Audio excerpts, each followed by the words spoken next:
C'est vrai qu'on est très impliqué dans les Jeux Olympiques et maintenant les Jeux Paralympiques, puisqu'on est partenaire de Toyota. Donc on avait ce qu'on appelle un Mobility Park à proximité de la Tour Eiffel où on présentait nos solutions. Donc la version autonome du Wheel qui était présentée là-bas. Et puis également, puisqu'on a mis à disposition 30 fauteuils Wheel, les fauteuils électriques, sur le village paralympique pour la Fédération française. Et puis à côté de ça, on a aussi des athlètes qui utilisent notre marque Performax pour la partie compétition. Donc là, on est vraiment très fiers de voir les compétitions commencer, notamment le basket et le tennis où on a des athlètes qui vont, je l'espère, performer. L'innovation pour nous, c'est quelque chose d'important. Moi, je suis concerné par le handicap depuis 2005 suite à un accident de voiture.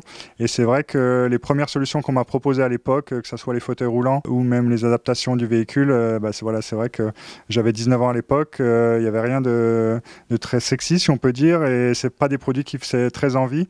Et c'est en allant aux États-Unis que j'ai rencontré une marque de fauteuils roulants manuels à l'époque, sur mesure, que je me suis rendu compte que le fauteuil roulant, au-delà d'être un outil, ça peut aussi être quelque chose qu'on peut personnaliser, un peu comme les vêtements. C'est la première fois où je me suis rendu compte qu'on pouvait aussi avoir un fauteuil, se l'approprier et pourquoi pas même l'aimer, hein, parce que malgré tout c'est ce qui nous permet de refaire du sport, de retrouver de l'autonomie. Et c'est suite à ma rencontre avec Wheel en 2018 que j'ai commencé à me pencher aussi sur la mobilité électrique. C'est vraiment la première fois que j'ai vu les fauteuils Wheel sur un salon que je me suis dit là il y a quelque chose, et puis vraiment un produit à faire connaître, et c'est comme ça qu'on a commencé à travailler ensemble à l'époque sur le marché français.